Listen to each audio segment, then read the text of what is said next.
Let's go ahead and take a look at the 7th anniversary showcase. This was an hour and a half long. I did not catch this live. I went to sleep before it even started. But let's go ahead and skim through it real quick and break down everything. First up is Genesis Ross.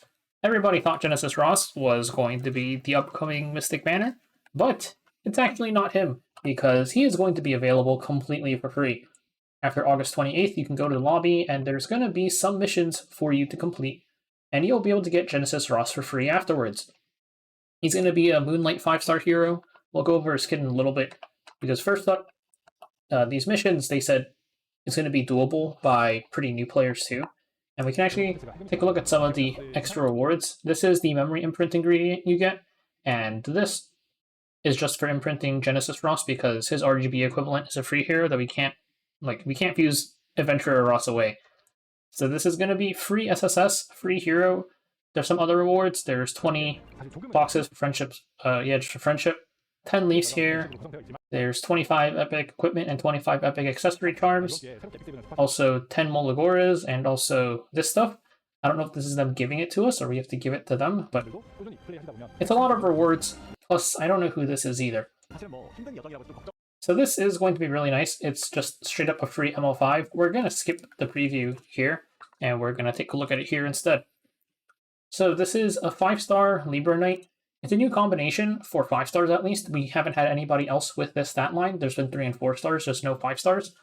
He's got a ton of HP and defense, pretty average speed, and then 12 F-res, which the F-res isn't too useful. Basically just a really tanky stat line.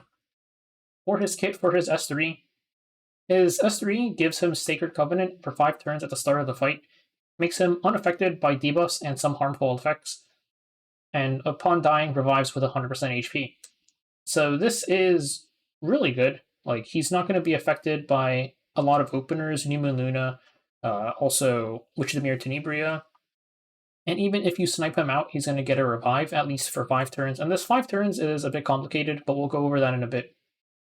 So then, the rest of his S3, it's an AoE attack with full Death Pen, and also it can crit. A lot of these abilities can't crit sometimes. This one can crit. Scaling with his HP, so he's going to be some sort of HP scaling bruiser, pretty much. Damage dealt increases with fewer enemies as well. The cooldown on this is also pretty short, 4 turns, especially because his S2 here, the way this works is, first up, a critical hit gives him an extra turn.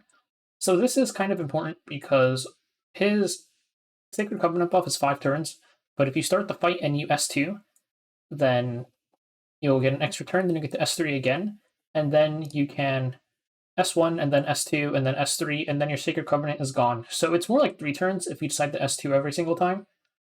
His S2, besides the critical hit extra turn, inflicts Seal and Disintegration on the enemy for 2 turns, just 1 enemy, and then attacks. Damage dealt scaling with his HP. But it's got a 10 Soul Ignore F-res, which is really, really good. The only thing is, this does not strip. Disintegration is a standard debuff. It's not a unique effect. Unique effect ignores immunity and like FFRS checks. Disintegration is really strong though. It decreases max health by 25%, doubled when applied to heroes, so 50% against heroes. The only thing is it can get cleansed and it can get blocked by immunity. The cleanse isn't a huge deal just because his S2 into his S3 will hopefully one-shot whatever you're looking at, but this isn't, because it has no strip, you're going to need something else to strip immunity off of the enemies. But still really, really strong. And this also is, because they say it doubled when applied to heroes, this means it will work against mobs, but I would assume they make all bosses immune to this, because 25% max HP reduction against bosses is kind of absurd. I don't even know if I want that. But that is just worth mentioning as well. And then for his S1 is just a basic S1 with 25% CR push, though 25% is a lot. This is, I would say, on the higher end for a lot of people's S1s, with damage dealt increasing proportional to his max HP. Also, even though he's in MO5, he does have a personal artifact here. You can see a Precious Connection, which we're getting for the 7th anniversary. This is Night exclusive. Increases max health by 10%, and at the start of the turn gets 10 souls twice per fight. And the effect of the artifact does not increase when enhanced, but we're still going to enhance it anyways, just for the HP. This basically gives him his first 2 soul burns completely for free. Really, really nice. This will probably be his best in slot artifact, unless you want to run him on damage and just ignore the disintegration part of his S2, but disintegration seems pretty strong. And we can also go ahead and take a look at his S3 animation here real quick. There was never a place for you to belong in this world. Just a big sword, and also that is a lot of damage. 15k through Emily is a lot. He has 29k HP here. A little bit hard to see, but that's pretty solid damage. I don't think there's any mitigation on this team, though, of any sort, so that's just basically a quick look at it. Next up is Lady of the Scales, who is basically just Light Tenebria, or not Light Tenebria, Light Mercedes. Since we don't have Genesis Ross as the upcoming ML5, I guess it's just going to be Light Mercedes. She's pretty interesting. She's in the Briar Witch's area theater, and she's got all of this stuff going on. So we're actually going to go over here instead. This is her S3 animation. Unworthy soul, let your death burden this land. So that kind of S3 looks more like a self buff because she's hitting herself. So we don't know what her kit is going to be yet, but it's hitting her and not the enemies, which is really interesting. This might make her a Soul Weaver of some kind, or at least she's going to be some sort. Her S3 is going to apply to herself. Maybe it'll buff her a ton to make her do damage if she's a DPS. So definitely, that's the only thing we can really glean from this. I think it's interesting that it's a self-buffing or team effect. At the very least, it targets allies. There's not too much to say about her. It's just she's in the ML Theater with Briar Witch's area. And you can see a lot of the art stuff here in the showcase if you go look at it. Some of her, they did a lot of concept art for her too, with a bunch of different poses if you want to go take a look at that. But let's move on. The big thing is equipment presets / gear loadouts is what people have been asking for, but they have made it even better than that. Revert equipment change, because one big issue with what people have been asking for with the gear loadouts is, let's just say, for example, the example they also used was Hall of Trials, which is, yes, that's relatable. We can take a look at just a random unit, and let's just say if I'm going to gear her randomly, include equipped equipment. So this is taking gear from 5 different units. We could make it a 6th. This is taking gear from 6 different units. Even if you save which of the Mirror Tenebria's previous build, we can pretend she has gear. When you move her gear back, you're still going to have to move all 6 pieces over to the units that you took them from, which is why I wasn't too excited for gear loadouts when people were asking for them, but they've fixed that completely. The way it's going to work in the one that we're getting is that they are going to save everything that you had, and then it's going to restore everything over. So this whole issue isn't going to be a thing with the gear loadouts or the save equipment, whatever they're giving us. When you hit the button, it'll give Witch of the Mirror Tenebria her old gear back, and it'll also move all 6 of these pieces back onto their original holders. So I'm very happy that they saw this issue already and fixed it before it even released. This is going to be insanely good. It's just going to be so good. The other thing is here, unequip cost removal, because sure, we can swap our equipments around for free, but it's going to cost gold. But yep, unequip is going to be completely free. We can take a look at the timer here too. So on this timer here, this lasts for another 2 weeks, and the free unequip permanently is coming in 2 weeks. So we haven't had unequip in a while, and we'll never have it again, at least for unequip costs rather. So that's really, really nice. Next up is this equipment management feature. I don't think this is going to be very good. I think if you're actually playing, this is going to be useless, if not detrimental for you. It's going to recommend equipment for you to keep or discard, but taking a look at this, it's recommending that you keep some of this plus 15 Epic Dash gear, which is not very good. The pre-rolled plus 15 gears were really low equipment score. And it's recommending that you throw out the unrolled ones, which were really, really high base. These were like near max rolled 88 gears. I don't know how useful this will be, but it should be very nice for people without a lot of time who don't really care about if they're getting good gear or not, or just more casual players. I would just say any sort of like experienced player, or if you want to actually play this game seriously, I would not use this system. Equipment rolling is just super complicated. There's also like really questionable advice that goes around sometimes. Like you'll see people say to just throw out any gear that isn't really high base equipment score when you start at +0, which is definitely not how gear works. That's going to make you throw out a lot of really good gear. So this system I am not a huge fan of, but I guess it's for more casual players with no time. Just I would not recommend using it. And they also have this thing here, which will recommend units to put these pieces on. This is a maybe. We'll see how this goes. They'll probably just pull data from what people usually use on units, but there's one issue when you take data like that, is that a lot of people are on outdated builds, and people do really weird things with their builds sometimes, so it should at least be decent just for people without much idea of what they're doing. So I think this is at least pretty decent. We can also take a look at this team formation improvements. So here, they're removing the current shared team formation feature, and they're replacing it with one that gives you a dedicated team slot for every single piece of content. We currently have that a little bit. Like Rift has its own team. Yeah, there's a Rift Hunt team. Expedition, there's one per slot. And then Trial of the Constellations, there's one slot for each one. Same with Automaton Tower, but now everything's going to have one. So like Hall of Trials is going to have its own slot. Spirit Altar, I'd imagine Side Story, Adventure, all of the hunts. There is one thing I'm a bit worried about, which is here they only show 5 slots. For content like Arena, I use more than 5 slots right now. I would very much like a way to increase the amount of slots we can get, or just give us more than 5 slots for Arena, because right now I have, let's see, 1, 2, 3, 4, 5, 6. I have 6 team slots for Arena, and I would use more if it didn't cost me Skystones to get more. So I hope they give us more than just 5 for Arena, or give us some method to increase our slot count. I don't like moving units around for Arena.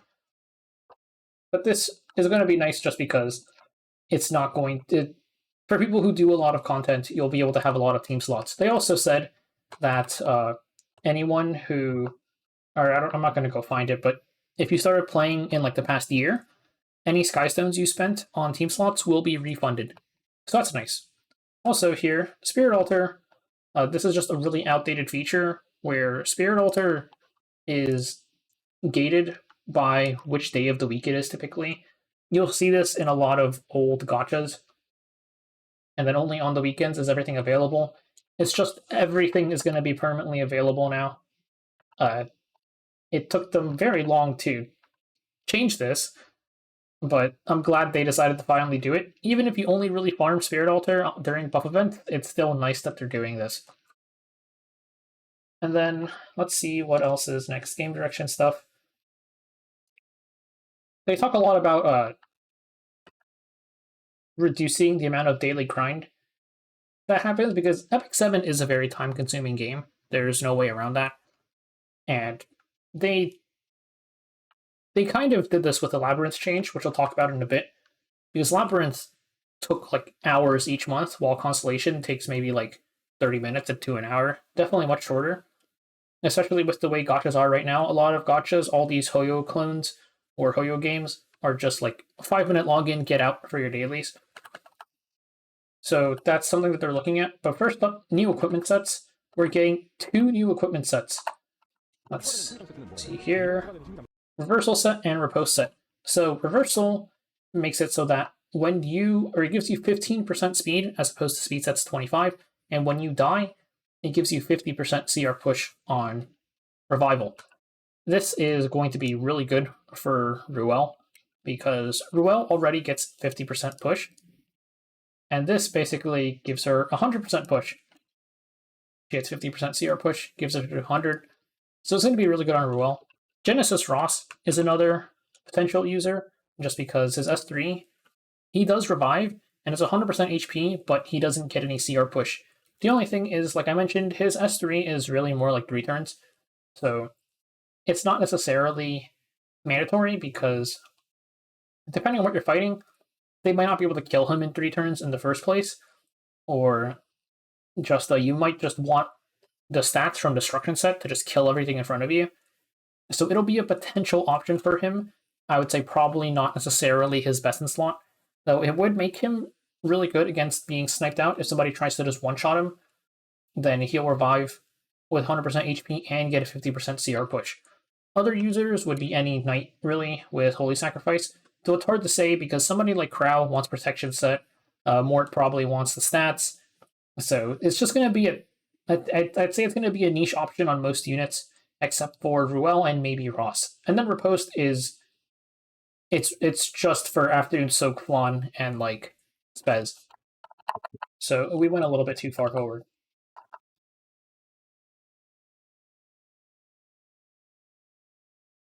Let's see over 70% chance to counterattack when successfully evading.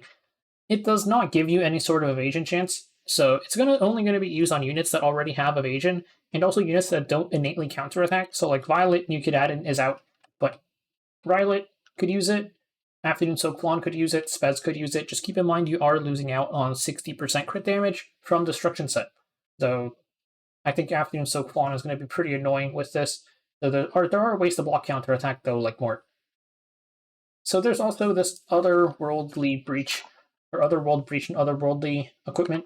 The way you're going to get those 2 new sets is in this Otherworld Breach here. You can see it here. And basically, there's a lot of things going on here.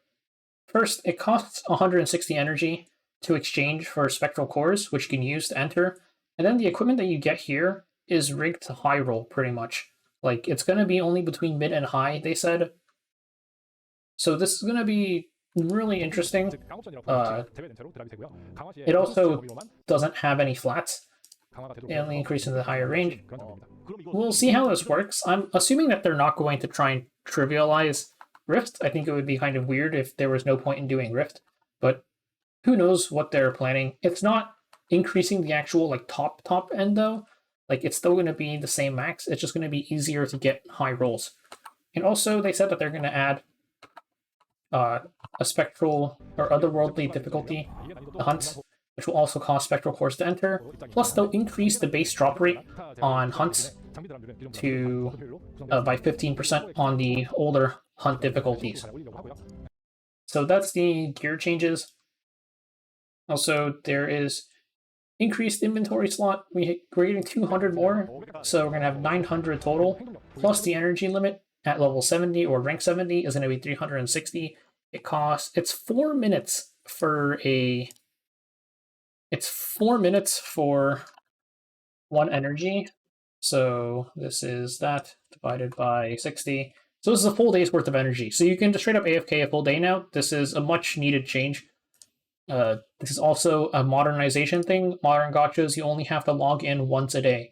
So this is definitely an appreciated change. And yeah, it lets you get all of your dailies done in a day pretty much. You lose out on arena flags, that's it, really. So let's see what is next. Oh yeah, this is just them talking about Labyrinth and Trial of the Constellations. I'm not going to let this play out, but their thoughts kind of exactly match mine. The thing with Labyrinth is that if you were killing the elites, because the elites give galaxy bookmarks, killing the elites took forever. You have to run around the entire lab, fight all 3 elites, which are pretty tanky depending on what team you're running, especially some of the auto teams for bosses took forever to kill elites. It was like 3 hours a month. And plus, even if you're autoing the boss, you have to manually walk around the lab, so you're still paying attention for like a good portion of that time. It literally took me hours every month. And it's completely self-inflicted, by the way. The dev literally says this. It's completely self-inflicted that we're going for all of the rewards in there. But Trial of the Constellations kind of just condenses it all together. This is also tying back into the thing they said about making the game take less long to play. So that's pretty much all they're going over here, and they just said that they'll try and communicate better next time. This I'm not happy about. They're talking about improving Ogre's Armory. This is completely pointless. Path of Air and Journey of Secession is just so good for new players. We don't need an early game starter boost. This is just going to make people waste their energy. Just get rid of it. It is not hard to get gear anymore. They'd have to literally make this better than farming hunts. So I would rather they just remove it to reduce confusion from casual players. And then 15% is just... They're basically just saying, again, they're not going to remove it from existing content because the existing content was designed around it. But for future content, they're going to continue removing it because we already don't have 15% in a lot of PvE content. It's Rift. While Rift, it's only tied to the banner hero, but this increases maximum applicable effectiveness chance from 85 to 100. That just means Robin doesn't get hit by 15%. And then Hall of Trials, whenever you meet the team requirement, ignores FRES completely. Same thing with Trial of the Constellations. Every single blessing tree lets you ignore 15% as well. So they've already worked on not having it in existing content, and they'll continue to do that going forward, is pretty much all that is. There's also this whole section about balance that they talk about, which was pretty nice. Also kind of just validated a lot of the stuff that I thought about why they do certain things. So you can watch that if you want. But let's talk about some of the rewards from the Annie. So for the special in-game events, we're getting this Super Cake event that's just going to have a bunch of stuff on it. We don't know exactly what the rewards are yet, but you can see here there's daily energy that we get. 2 GTS and a Mola every day seems pretty insane. And then here there's like a little track where you can get a bunch of stuff probably. They also said some of the rewards: Unknown Slate, Bottle, Element Bookmarks, plus 900 of the temporary Mystic Medals, and just a ton of energy. But there's one thing they kind of just slipped in here, which is clear the final mission to claim your 5-star Moonlight Boss Hero Selector. So yes, it's just a straight-up free hero selector for the 5 episode bosses: Archdemon Shadow, Straze, Bellion, Zio, and Harsetti. And you can see the selector tier list for that, which you probably saw already on my channel. But yay, free MO5. I don't have Harsetti yet, so very glad that we're getting that for free. They're also just talking about some stuff for currency storages. Yeah, so just they're thinking about increasing more molas. This was also something, I don't know if a lot of people noticed this, we get free molas from Blessing of the Stars. And they've mentioned charms, they'll do more charm events. Coin shops, they haven't decided what to do yet. It's just they're going to potentially make it just any heroes that came out after a certain point will be obtainable in the coin shop. I'm not sure how they'll do that, just because Mystic reruns would be pretty useless at that point. Though I guess not everyone's going to have the coins. We'll see how that goes. There's also the hero popularity poll, which we've already gone over, but this is the top 3 from the midway point. I am voting for Bunka and Hwayoung every single time because I do not want a Luna skin. There's also just all this stuff, the offline events, there's a bunch of them. Epic 7 World Cup 2025. They did a stream last year on their main channel, which was pretty interesting, where they had somebody going through the actual venue. I hope they do that again. I think I watched the World Cup through that stream last time. And then they're having an orchestra for the Epic 7, or this is going to be live streamed as well, so we'll be able to watch this live. Of course, it's going to be hosted in Korea, but this should be pretty fun to watch. We can see some of the stuff here, actually, on the website. Here, program. This is all of the songs that they're playing, plus these ones in blue are exclusively for people in person, I think. So probably just these 4 won't be streamed, but the rest of them should all be streamed. And then there's also this eMart 24 collab, which is a physical event in Korea, so unfortunately most of us won't be able to participate. But they did say that they're going to have more offline events globally, and these events are pretty common. Like, a lot of gachas have these sorts of offline events with like random brands. So hopefully we get more. The only thing is, as somebody living in the US, these offline events are always like only in Los Angeles. So please, events that are not in Los Angeles, thanks. And then also, there's the, let's skip this whole section. There is a coupon code, which they will show us eventually. Yeah, it's a 20 set speed set necklace plus 100 Molagoras. Are they going to give us the code? Whatever. It's a 20 set. It's a 20 speed set necklace. We can actually just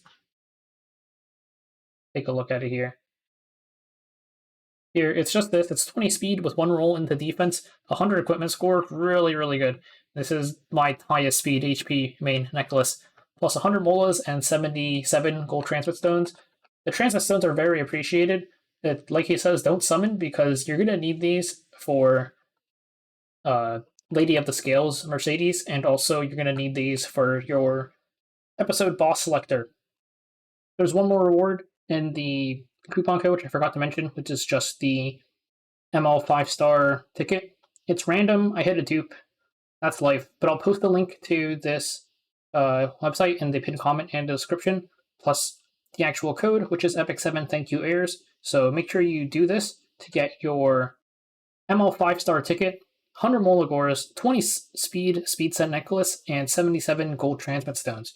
While you're at it, you might as well get another code, because for the Epic7 World Cup, you can get the ML Ross emoji, and it's just E7WC2025 emoji ML Ross. And they're talking more about their plans here, which is pretty much just basic stuff. They're saying they don't want people to feel pressured to do stuff. They don't want people to feel like Epic 7 takes too long. Trying to make some PvE content that isn't just gear gap the whole way, which I think they've done a decent job. I think Hall of Trials has a lot of really interesting mechanics in it, while the top 3 of course is just gear gap. There's more than just gear gap for that, because especially on the lower end, I think, the lower end of the top 3 is just top 3, or just the 3rd slot, but I think that the people in the top 3 always have much better setups than everyone else in the top 100 anyways.